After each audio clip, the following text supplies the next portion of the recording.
जय गणेश देव। मैं आज आपको तिलकुटा चौथ व्रत की कहानी सुनाती हूँ। ये व्रत माघ महीने के कृष्ण पक्ष की चतुर्थी को किया जाता है। एक बार दो देवरानी जेठानी थी। देवरानी गरीब थी और जेठानी काफ़ी धनी थी। तो जब तिलकुटा चौथ का व्रत आया तब दोनों ने व्रत रखा। देवरानी का पति है जो लकड़ियाँ काटता था और अपना गुजारा करता था और बीमार रहता था। जेठानी काफ़ी धनी थी तो देवरानी को अपने घर में काम के लिए बुलाती, उससे पूरे दिन भर काम करवाती और जब वो जाती तब खुद का जूठा बचा हुआ खाना रहता था अपने परिवार का, वो उसे दे देती थी। जिस दिन तिलकुटा चौथ का व्रत था उस दिन देवरानी ने नहा धोकर पूजा पाठ की और फिर तिलकुटे का लड्डू बनाया और गणेश जी की पूजा वगैरह करके और जेठानी के काम करने के लिए गई। वहाँ पूरे दिन भर काम किया और फिर सोचने लगी कि आज चूरमा बनाया है तो मैं अपने बच्चों के लिए भी लेकर जाऊंगी। तो जेठानी से बोली कि बच्चों को खाना खिला दो, मैं जाऊंगी घर। तो जेठानी ने बोला कि मेरे बच्चे भी खाना नहीं खाएंगे।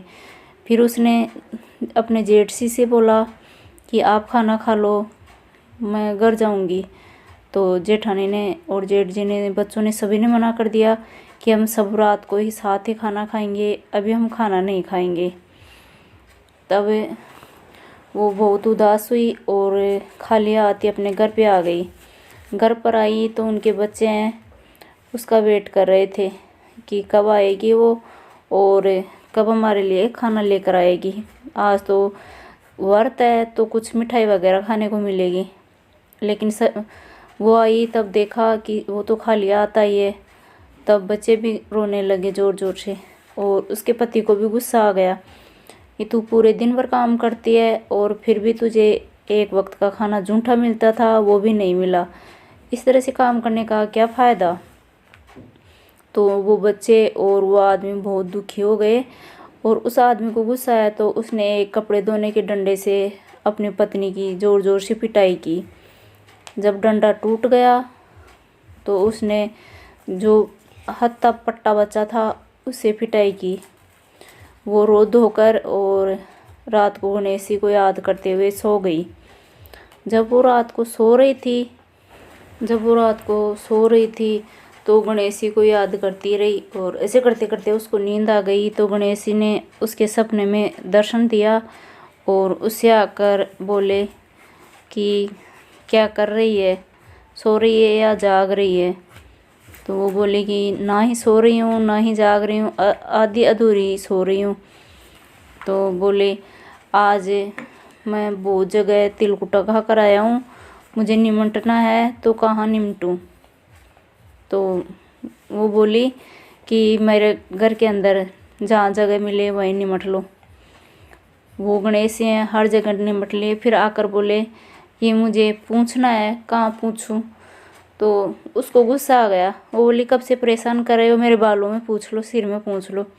तो गणेश ने उसके बालों में पूछ लिया और वो सो रही, पूरी रात पर सोती रही। सवेरे जब उठी तो उसने देखा कि पूरा घर हीरे मोतियों से जगमगा रहा था, उसका सिर भी हीरे मोतियों से जगमगा रहा था।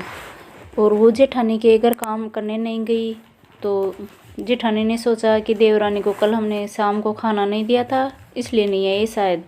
तो अपने बच्चों को देवरानी के घर भेजा। तो आकर बोले चाची हमारे घर चलो, मम्मी ने काम के लिए बुलाया है। वो बोली कि बेटा मैंने तुम्हारी मम्मी के बहुत दिनों तक काम कर लिया, अब तुम्हारी मम्मी को मेरे घर में काम के लिए भेजना। वो बच्चे जाकर अपनी मम्मी को पूरी बात बताए कि चाची के घर में खूब धन और रखा है और वो आपको काम के लिए बुलाई है। तो जेठानी भागी दौड़ी आई आकर और देवरानी के घर में देखी तो उसका घर हीरे मोतियों से जगमगा रहा था, महल जैसा हो गया था। तो उसने पूछा कि ये सब तेरे कैसे हो गया। बोले कि इस तरह से मेरे पति ने मुझे मारा, मैं रोकर सो गई तो गणेश जी ने इस तरह से मुझे ये सब कुछ दिया है।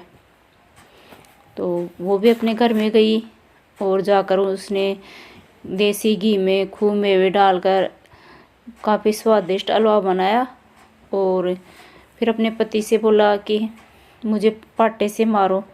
उसके पति ने कहा कि वो धर्म की भूखी मार खाई है, तू धन की भूखी क्यों मार खाती है। तेरे पास पहले से ही काफ़ी धन है। लेकिन वो नहीं मानी तो उसके पति ने उसको मारा। फिर वो गणेश जी का नाम लेकर सो गई। उसके भी सपने में गणेश जी आए और बोले कि सो रही है या जाग रही है। वो बोली कि मैं ना ही सो रही हूँ ना ही जाग रही हूँ, अधबीच में हूँ। तो वो बोले गणेश जी कि मैं घर घर से तिलकुटा खा कर आया हूँ, मेरा पेट खराब हो गया है, मुझे हंगना है, कहाँ हंगूँ। तो वो बोली कि मेरी देवरानी की तो सड़ा हुआ कचरे का सा मकान था, मेरे खूब बड़ा मकान है, साफ़ सुथरा मकान है, आपकी इच्छा हो वहीं जाकर और हंग लीजिए। गणेश ने पूरे घर में कचरा फैला दिया। फिर थोड़ी देर बाद वो बोले कि मुझे पूछना है, पूछूं कहाँ पर। तो वो बोली कि मेरे तो बालों में मैंने चमेली का तेल लगाया है और शैम्पू से धोया है, मेरी देवरानी के बाल तो गंदे थे, बिना धोए, मेरे बालों में पूछ लो आप। गणेश उसके बालों में पूछ लिए। सुबह धन की भूखी जल्दी उठी और घर में धन बटोरने के लिए और देखने लगी कि उसके पूरे मकान के अंदर कूड़ा सड़ रहा था, बदबू ही बदबू फैली हुई थी पूरे मकान के अंदर।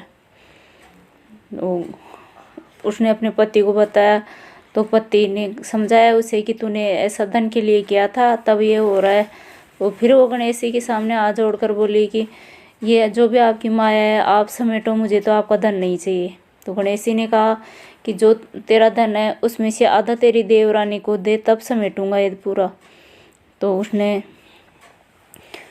अपना जो धन था उसमें से आधा धन अपनी देवरानी को दिया।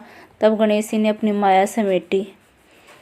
हे गणेश जी महाराज, जो ये कहानी सुने, कहे, हुंकारा भरे, उन सभी की मनोकामना पूरी करना। और जिस तरह से देवरानी को धन दिया उसकी मनोकामना पूरी हुई, वैसे हमारी भी करना, हमें भी खूब धन दौलत देना। और जिठानी को जिस तरह से कूड़ा दिया उस तरह से किसी को मत देना। जय गणेश भगवान की। इसके बाद गणेश जी की एक कहानी और सुननी चाहिए, क्योंकि प्रत्येक व्रत की कथा होती है, उसके साथ गणेश जी की कहानी सुनना अनिवार्य होता है। तो आप कोई भी गणेश जी की कहानी सुन सकते हो।